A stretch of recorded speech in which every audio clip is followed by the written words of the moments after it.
SDM ने 5 गोदाम seal किए हैं।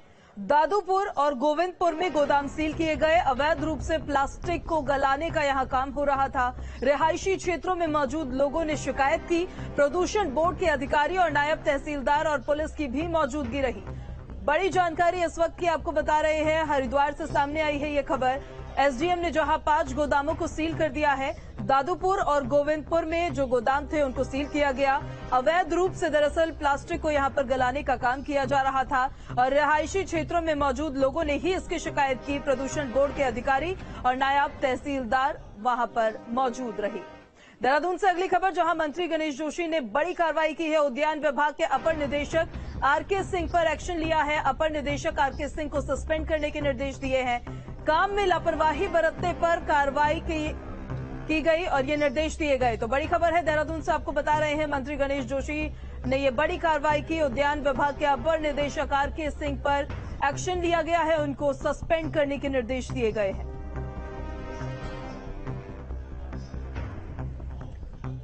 मंत्री गणेश जोशी ने ये बड़ी कार्रवाई की है। अपर निदेशक आरके सिंह को सस्पेंड करने के निर्देश दिए गए हैं। उद्यान विभाग के निदेशक है आरके सिंह और काम ठीक तरीके से न करने की वजह से उन पर यह कार्रवाई हुई। मंत्री गणेश जोशी ने यह बड़ी कार्रवाई की है।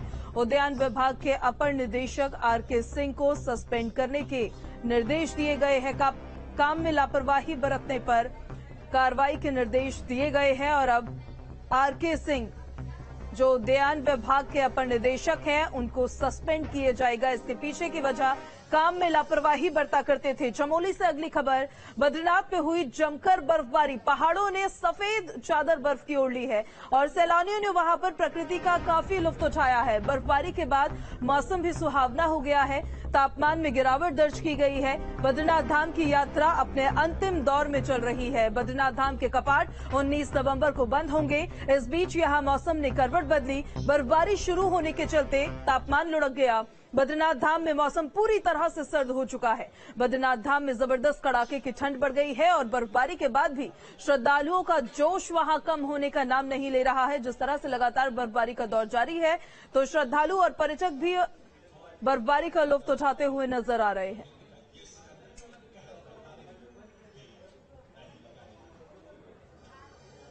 तो ये तस्वीरें दिखा रहे हैं हम, बद्रीनाथ धाम की ये तस्वीरें, और बद्रीनाथ धाम के पीछे आपको जो पहाड़ी नजर आ रही होगी, ऊंची ऊंची चोटियों पर देखिए किस तरीके से बर्फ की सफेद चादर बिछ चुकी है और नजारा एकदम शानदार वहां से नजर आ रहा है।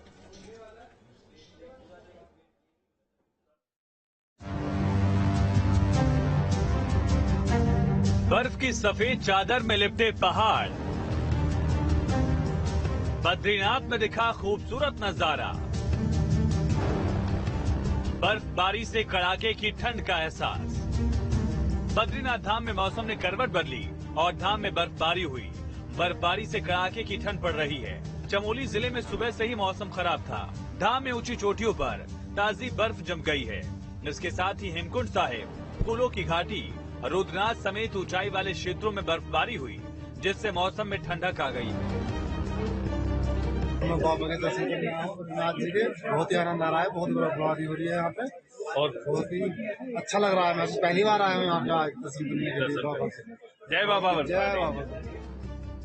यमुनोत्री धाम समेत आसपास की चोटियों पर भी बर्फबारी हुई, तो निचले हिस्से यमुना घाटी में भी बूंदाबांदी जारी है। पहाड़ों पर बर्फबारी से कड़ाके की ठंड का एहसास होने लगा है। सितंबर और अक्टूबर में रिकॉर्ड बारिश हुई। इसका असर कोहरे और कड़ाके की ठंड के रूप में दिखेगा।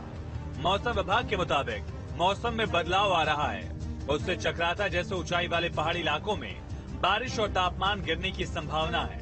ऊंचाई वाले पहाड़ी क्षेत्रों में भी अगले 2 दिनों में ठंड बढ़ने की उम्मीद जताई जा रही है। Team news state. विधानसभा अध्यक्ष ऋतु खंडूड़ी ने बद्रीनाथ धाम पहुंचकर विशेष पूजा अर्चना की। प्रदेश की सुख शांति की कामना की। बर्फबारी के बीच उत्तराखंड विधानसभा अध्यक्ष ने गर्भगृह में भगवान के दर्शन पूजन किए। उन्होंने इस दौरान परिसर में बद्रीनाथ की सभी पूजाओं में प्रतिभाग किया। बद्रीनाथ जी के दर्शन के बाद अभिषेक हम लोगों ने देखा। उसके बाद हम भारत के पहले गांव अमाणा पहुंचे हैं और आपको दिख रहा होगा बर्फबारी हो रही है। हम सब बर्फबारी का आनंद ले रहे हैं और सभी प्रदेशवासियों को मैंने प्रार्थना की कि उत्तराखंड में तरक्की रहे, विकास रहे, शांति रहे। ऐसी प्रार्थना मैंने प्रदीप शाह जी से की और आज यहाँ पे पहुंची हूँ पहले गांव भारत के और बहुत आनंद आ रहा है, बहुत मजा आ रहा है। हिमाचल प्रदेश के रोहड़ू विधानसभा से पार्टी प्रत्याशी शशि बला के चुनाव प्रचार में मौसम खराब होने के कारण रोहड़ू नहीं पहुंच पाए मुख्यमंत्री पुष्कर सिंह धामी। देहरादून से रोहड़ू की जनसभा को उन्होंने वर्चुअली ही फिर संबोधित किया। 2022 का विधानसभा का चुनाव जो 12 नवंबर को जिसकी वोटिंग होनी है, बहुत ही महत्वपूर्ण चुनाव है। इस चुनाव में एक तरफ वो लोग हैं जो प्रधानमंत्री मोदी जी के नेतृत्व और मार्गदर्शन में हिमाचल को आगे बढ़ाने के लिए काम कर रहे हैं, लगातार विकास की गति को आगे बढ़ा रहे हैं, जिनके कारण से हिमाचल में माननीय प्रधानमंत्री मोदी जी की केंद्र सरकार ने एम्स खोलने का काम किया है, IIM खोलने का काम किया है, तमाम सारी सड़कों के निर्माण की प्रक्रिया को तेज आगे गति को बढ़ाया है। दूसरी तरफ ऐसे लोग हैं जो जब जब हिमाचल की सरकार में आए, जब जब उनको काम करने का अवसर मिला, जब जब सरकार में रहने का मौका मिला, तो उन्होंने केवल और केवल निजी हितों की स्वार्थ पूर्ति की है। कनखल के निर्मल अखाड़े में विवाद हुआ। एक गुट के कई संतों के पहुंचने से हड़कंप मच गया।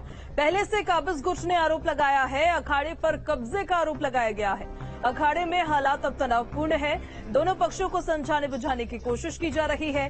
कुछ संतों को पुलिस ने हिरासत में भी ले लिया है। बड़ी खबर बता रहे हैं आपको हरिद्वार से सामने आई, जहां पर कनखल के निर्मल अखाड़े में यह विवाद हो गया और इस विवाद के चलते एक गुट के कई संत, देखिए वहां पर किस तरीके से विवाद में ये तमाम संत जो है वो यहां पर अरेस्ट होते हुए नजर आया। हरिद्वार के कनखल स्थित श्री पंचायती निर्मल अखाड़े में उस वक्त ये विवाद खड़ा हो गया था जब पंजाब से आए संतों के एक गुट ने अखाड़े पर कब्जा करने का प्रयास किया था। इस दौरान संतों के दो गुट आमने सामने आ गए। संतों में विवाद की सूचना मिलते ही पुलिस प्रशासन भी मौके पर पहुंचा। तुरंत ही हरिद्वार के कई थानों की पुलिस और PSC की टीम अखाड़े पहुंच गई। अधिकारियों के काफी समझाने के बाद भी संत नहीं माने तो पुलिसकर्मियों ने हल्के बल का प्रयोग करते हुए उन्हें अखाड़े से बाहर कर दिया और कनखल थाने में बैठा दिया। निर्मल अखाड़े के दोनों पक्ष एक दूसरे पर अखाड़े की संपत्ति को खुर्द-बुर्द करने का आरोप लगा रहे हैं। तो वहीं CO सिटी मनोज कुमार ठाकुर ने कहा है कि किसी अतिथि में लॉ एंड ऑर्डर नहीं बिगाड़ने दिया जाएगा। किसी भी स्थिति में लॉ एंड ऑर्डर नहीं बिगाड़ने दिया जाएगा। जहां पंजाब से कुछ 100 से लगभग 100 से भी ज्यादा लोग इकट्ठे होकर के एकदम अखाड़े में घुस गए आज, और अस्थियां विसर्जन करने के बहाने अखाड़े में आने का उनका वो हो गया और आकर के अब कहते हैं हम तो जहां बैठेंगे। ये कौन सा तरीका है? ये कोई अखाड़े के पदाधिकारी नहीं है, कोई अखाड़े के सदस्य नहीं है। पंजाब से और लोगों को गलत अंसरों को साथ में लेकर के इनके 12 आदमी कितने खड़े हैं, ये केवल कब्जा करने की नीयत से ये अखाड़े में जहाँ आए हुए हैं। और जो आरोप लगा रहे हैं हमारे ऊपर और महाराज जी के ऊपर, जिनका अभी तक पर्सनल अकाउंट तक नहीं है। देखिए, पुलिस को सूचना मिली थी कि निर्मल अखाड़े में कुछ लोग जो हैं पंजाब से आकर यहाँ पर जबरदस्ती घुसने की कोशिश कर रहे हैं और कब्जा करना चाह रहे हैं। तो मौके पे शांति व्यवस्था बनाने के लिए पुलिस फोर्स आई थी और जो लोग इसमें कब्जा करने का प्रयास कर रहे थे या जिनके ऊपर शिकायत करी जा रही थी, पुलिस उन्हें कानून और शांति व्यवस्था मेंटेन करने के लिए थाने ले गई है। उसमें अग्रिम कार्रवाई की जाए। अखाड़ों के बीच की संपत्ति को लेकर विवाद अब सामने नजर आ रहा है। आज सुबह का ही मामला है। कनखल स्थित जो निर्मल अखाड़ा है वहां पर संपत्ति को लेकर एक विवाद सामने आया है। 2000 काफी पुराना ये पूरा मामला था, लेकिन आज सुबह एक गुट यहाँ पर पहुंचा और करीब 40-50 के ये लोग थे, साथ में लोग थे और यहाँ पर कब्जा करने की उन्होंने कोशिश करी। लेकिन उसी के बाद पुलिस प्रशासन को यहाँ पर बुलाया गया और पुलिस प्रशासन ने अपना मोर्चा संभाला और साथ साथ जो दूसरा गुट था उसे वहां से बाहर निकाल दिया गया है। फिलहाल यहाँ पर आप देख सकते हैं कि किस तरह से साधु संत भी यहाँ पर मौजूद है और उसके साथ साथ पुलिस बल भी यहाँ पर तैनात कर दिया गया है, क्योंकि जो संतों के बीच की लड़ाई रही है। कभी कभार ये दूसरा एक रुख ले लेती है, जिससे कई खतरनाक पहलू यहाँ पर देखने को मिलेंगे। लेकिन फिलहाल के लिए यहाँ पर शांतिपूर्वक है और ये जो पूरा मामला है वो फिलहाल अदालत में चल रहा है। लेकिन जो दूसरा गुट है उसे अभी यहाँ से बाहर निकाल दिया गया है और फिलहाल जो पूरा मामला है वो शांतिपूर्वक है। Tushar Gupta, news state, Haridwar. और वन विभाग को लेकर एक बड़ी खबर सामने आई है। हाथियों की अदला बदली में उलझे उत्तराखंड और गुजरात। हाथियों की अदला बदली में घमासान हो चुका है। बिना केंद्र की अनुमति के गुजरात भेजे गए हाथी। पूर्व में रहे वन्य जीव प्रतिपालक ने बिना अनुमति के ये हाथी भेजे थे। शासन ने अब इस मामले का संज्ञान लिया है और जल्द ही वन विभाग के बड़े अधिकारियों पर एक्शन संभव है। बड़ी खबर इस वक्त की देहरादून से आपको बता रहे हैं, जिसमें आपको बता दें कि वन विभाग को लेकर अब अदला बदली में हाथियों को लेकर खासकर कि उत्तराखंड और गुजरात का ये पूरा मामला है। हाथियों के अदला बदली में ये घमासान यहां पर सामने आ रहा है। इस खबर पर ज्यादा जानकारी हमारे संवाददाता सुरेंद्र जसीला आप तक पहुंचाएंगे। सुरेंद्र, हाथियों की अदला बदली में जो ये घमासान पूरा चल रहा है, इससे जुड़ी पूरी जानकारी बताइए। देखिए, हाथियों को लेकर बवाल उत्तराखंड में मचा हुआ है। दरअसल उत्तराखंड से गुजरात में हाथी भेजे जाने थे और केंद्र से इसके लिए बाकायदा अनुमति उत्तराखंड को लेनी होती थी, लेकिन बिना अनुमति के ही उत्तराखंड ने गुजरात में हाथी भेज दिए। जो पूर्व में वन्य जीव प्रतिपालक रहे उन पर ये कार्रवाई हो सकती है। बिना केंद्र की अनुमति के उन्होंने यहाँ से हाथी गुजरात में भेजे थे, जो एक तरह से उल्लंघन है नियमों का। और इस पे ये बताया जा रहा है कि शासन स्तर पर जल्द ही कार्रवाई हो सकती है, सस्पेंशन की कार्रवाई भी हो सकती है और कुछ अलग कठोर कार्रवाइयां भी देखने को मिल सकती है। बहुत शुक्रिया सुरेंद्र आपका तमाम जानकारी के लिए।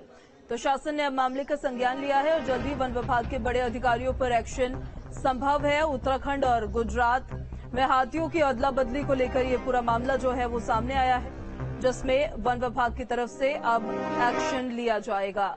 गढ़वाल केंद्रीय विश्वविद्यालय में छात्र संघ के चुनाव होंगे। छात्र संघ चुनाव की अधिसूचना जारी कर दी गई है। 17 नवंबर को छात्र संघ के चुनाव होंगे। 12 नवंबर को नामांकन की अंतिम तिथि होगी। गढ़वाल विश्वविद्यालय में धारा 144 लागू कर दी गई है। उत्तराखंड के एकमात्र केंद्रीय विश्वविद्यालय गढ़वाल विश्वविद्यालय में छात्र संघ चुनाव को लेकर अधिसूचना जारी कर दी गई। आगामी 17 नवंबर को गढ़वाल केंद्रीय विश्वविद्यालय में छात्र संघ चुनाव को लेकर मतदान किया जाएगा। वहीं 12 नवंबर में नामांकन की अंतिम तिथि निर्धारित की गई है। इसी दिन मतपत्रों की भी जांच के बाद दावेदारों की घोषणा की जाएगी। चुनावी अधिसूचना जारी होने के बाद गढ़वाल विश्वविद्यालय में धारा 144 लागू कर दी गई है। साथ ही विश्वविद्यालय में चुनाव प्रक्रिया संपन्न करने तक कोई भी अप्रिय घटना या फिर हुड़दंग न हो, इसके लिए विश्वविद्यालय परिसर में पीएसी भी तैनात कर दी गई है। तो गढ़वाल विश्वविद्यालय में 2 साल के लंबे इंतजार के बाद अब विश्वविद्यालय में छात्र संघ का चुनाव हो रहा है। छात्रों में छात्र संघ चुनाव को लेकर जोश भी नजर आ रहा है। विभिन्न छात्र संगठन अपने पक्ष में मतदान के लिए छात्रों को अपनी ओर करने में जुटे हुए हैं। छात्र संघ चुनाव से पहले ही एबीवीपी को एक बड़ा झटका लगा। एबीवीपी द्वारा अमन पंत को संगठन से अध्यक्ष पद का प्रत्याशी घोषित किया गया, जिसके बाद एबीवीपी से ही अध्यक्ष पद की दावेदारी कर रहे गौरव मोहन नेगी ने निर्दलीय चुनाव मैदान में उतरने का मन बना लिया। सभी ने यहाँ पर इस्तीफा दिया। हमारे साथ जितने भी हमारे 200 कार्यकर्ता थे, सभी कार्यकर्ताओं के साथ मैंने भी यहाँ पर अपना इस्तीफा दिया। हमारा मुख्य कारण जो रहा कि हमने 7 साल से, अपनी बात करूं तो मैं 7 सालों से यहाँ पर संघर्ष करता रहा विद्यार्थी परिषद में, और विद्यार्थी परिषद ने आज अपने मूल सिद्धांतों को भूलकर आज जो संगठन में ऐसे कार्यकर्ता जो आज धन बल से टिकट की आज खरीद फरोख्त हुई है, उसके चलते हम सभी कार्यकर्ताओं ने अपना इस्तीफा दिया है। चलिए, तो खबरें लगातार जारी है। रुक रहे एक बहुत छोटे से ब्रेक के लिए, जल्द वापस लौटते हैं।